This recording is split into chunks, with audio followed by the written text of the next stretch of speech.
Yo, what's going on guys, Arekkz here, welcome back to another Destiny 2 video, and today it's time to talk about the future. If you guys missed the announcement the other day, then in light of the ongoing community frustration, the recent XP debacle, and last week's livestream which didn't exactly address the concerns a lot of people had, Bungie opted to cancel this week's Curse of Osiris livestream, which was intended to be a gear parade, a chance for them to show off the new gear that would be earning in Curse of Osiris. And instead, they put out a blog post with notes from Luke Smith and Christopher Barrett on the future of Destiny 2 and what changes they were going to be making to the end game and the economy to make playing the game more exciting, and what changes they had in store to give us reason to tune back in on a daily basis to grind for the stuff we care about.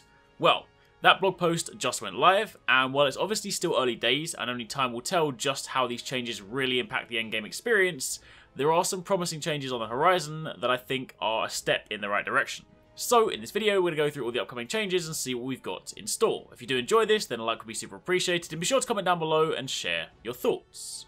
Now, to begin with, top level, these changes are going to be rolling out in Destiny 2 over a period of time. Some of them will be put into effect as soon as next week, December 5th, when the Curse of Osiris DLC drops. Some changes will come the week after, December 12th, and some changes are slated for the new year. You might remember a while back Bungie shared a very vague list of plans they had to improve the end game, and today they gave us a bit more clarity on some of those changes, so let's start there. First up, new systems and rewards to give our most engaged players additional optional pursuits. What exactly does this mean? Well, first up, there's going to be a new weapon tier, Masterworks, which will feature stat trackers, random rerollable stat bonuses, unique item tooltips, and item detail screens. We'll speak more in depth about this in a moment. For now, let's keep it high level. There will also be improved vendor rewards, and they're adding ways for people to purchase items directly with legendary shards and tokens. Plus, they're also adding armor ornaments that grant visual permutations of existing armor sets that players own. On the topic of better incentives for players completing prestige activities, no further details just yet, but they said they are targeting January for this. As for strikes, adventures and lost sectors, and providing better rewards here, in December they're introducing the heroic strike playlist and more generous strike rewards. Plus, rewards for adventures and lost sectors are still on their radar, but not for the December update, so that will be a new year thing. I do want them to speak more about the heroic strike playlist though, because I had a chance to run a couple of heroic strikes when I was at Bungie a couple of weeks back, and I don't feel like the rewards there were drastically different, but I'm also unclear whether the version that I was playing was final, so I'm going to wait until next week till the actual DLC drops before I make my conclusions on that. On the topic of private matches for the Crucible, they are still targeting 2018 for that, but much more exciting, they are moving ranked PvP to the top of their priority list for next year to support the competitive community. Now, to be clear, they said they are moving it to the top of their list, meaning it's something they will be working on. It's not something we currently have a date for, but it is super encouraging that they've acknowledged ranked play finally. That is something that would genuinely make me want to go back into the Crucible. I'm not a heavy PvP guy, I play Destiny more for PvE, I always have done, it's just what I enjoy doing. But if there are ranked playlists, I think back to say when I used to play Halo, then it's definitely something I would pursue. Playing for ranks is always fun, it's nice to work towards something. So yeah, that's definitely something I'm keen to hear more on, and if you guys are PvP players, I'm pretty sure that's something that would excite you too. They will also have Crucible tuning and adjustments in December, plus better incentives for completing Crucible matches, and a quitter penalty system is currently in development to try and, de-incentivize people from actually just quitting out games. Iron Banner and Faction Rally will also introduce improvements to rewards. The Gunsmith is going to have some updates to how mod acquisition works. There are ongoing improvements to tune underperforming exotics, and they're also working on some duplication protection for next year to try and cut back on the number of duplicate exotics you're getting. There are also going to be additional means to spend surplus currency. Zero is going to have new items, and the emote interface will allow you to equip 4 emotes. That right there is the top level list with a bit more granularity, but they said they'll be returning to this list to keep the conversation going over time. So, with that out of the way, let's dive a little deeper into a few of those things they spoke about. First up, what are these Masterworks weapons? The screenshot you see here is an example of one, the Masterworks version of Uriel's gift. Masterworks weapons can either drop in this capacity, i.e. as a Masterworks variant, or you can upgrade a regular legendary weapon into a Masterworks version. These new, higher tier versions come with a few advantages. They track the number of kills that weapon has, which is more of a nice to have, not actually that useful. They also generate orbs for you and your allies on multi-kills, and most important and the exciting bit, they add weapon stat bonuses that are selected randomly from a small pool and are re-rollable. In other words, Masterworks Weapons bring back random weapon rolls within a limited pool.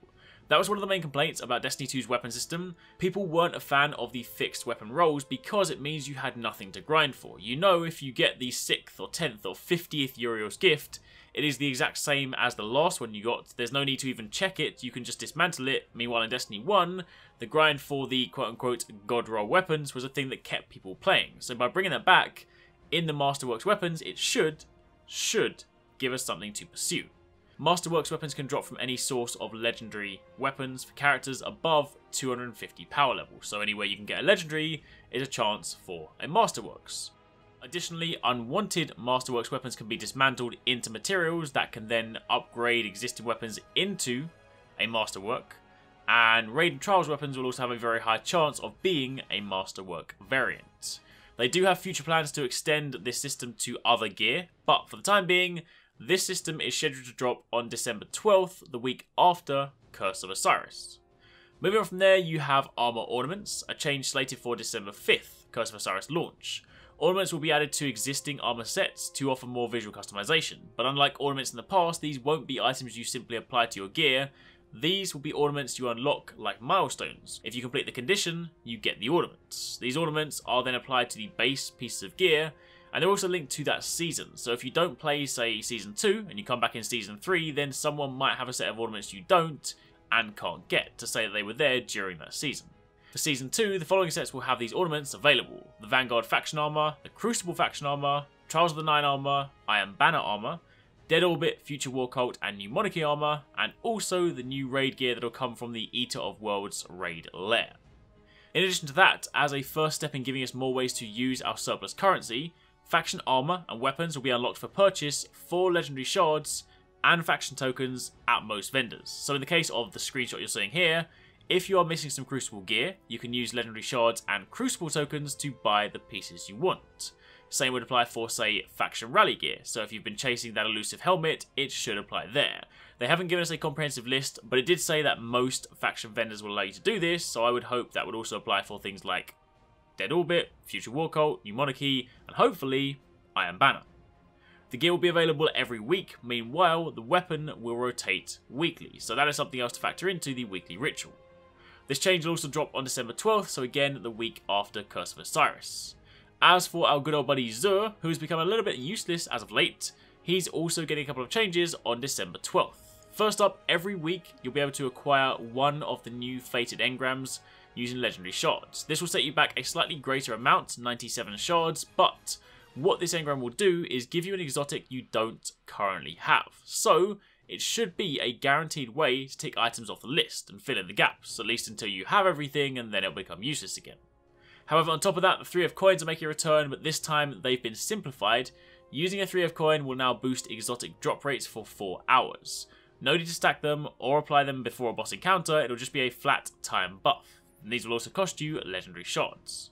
Also worth calling out while we're on this screenshot, that is indeed a new pair of Hunter exotic legs, so that's something to chase in Curse of Osiris.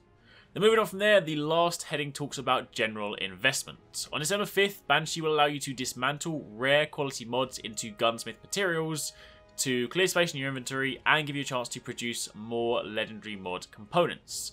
But also, if you're chasing specific legendary mods, maybe like a kinetic mod, you'll also be able to directly purchase some of these for legendary shards and mod components from a list of rotating mods. So on a weekly basis, Banshee will then sell X number of different mods, and you can then buy them directly, and of course if he doesn't have the one you want, you can wait till the next rotation. Additionally, for those of you chasing Masterworks Weapons, Master Rahul will sell legendary engrams for legendary shards, another change slated for December 5th, although don't forget, according to the blog post, the Masterworks Weapons are slated for December 12th, so I would say don't go buying all those legendary engrams on day 1 of Curse of Osiris, because you won't get what you're after.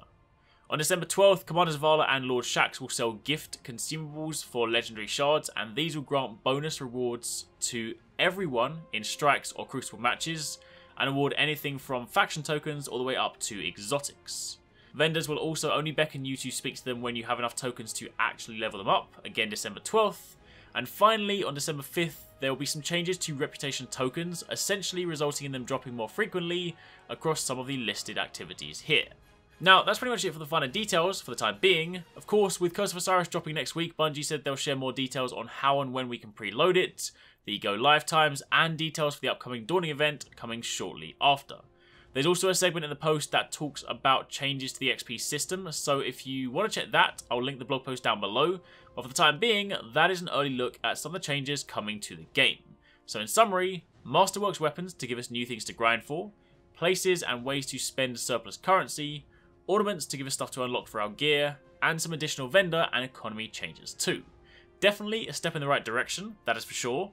We won't know how effective this stuff is until we can try it out for ourselves, but I'm definitely keen to see how it helps shape the end game that Destiny 2 so desperately needs right now. As always, let me know your thoughts in the comments down below, but for the time being, that is it. Thank you very much for watching, take it easy, catch you next time, peace out.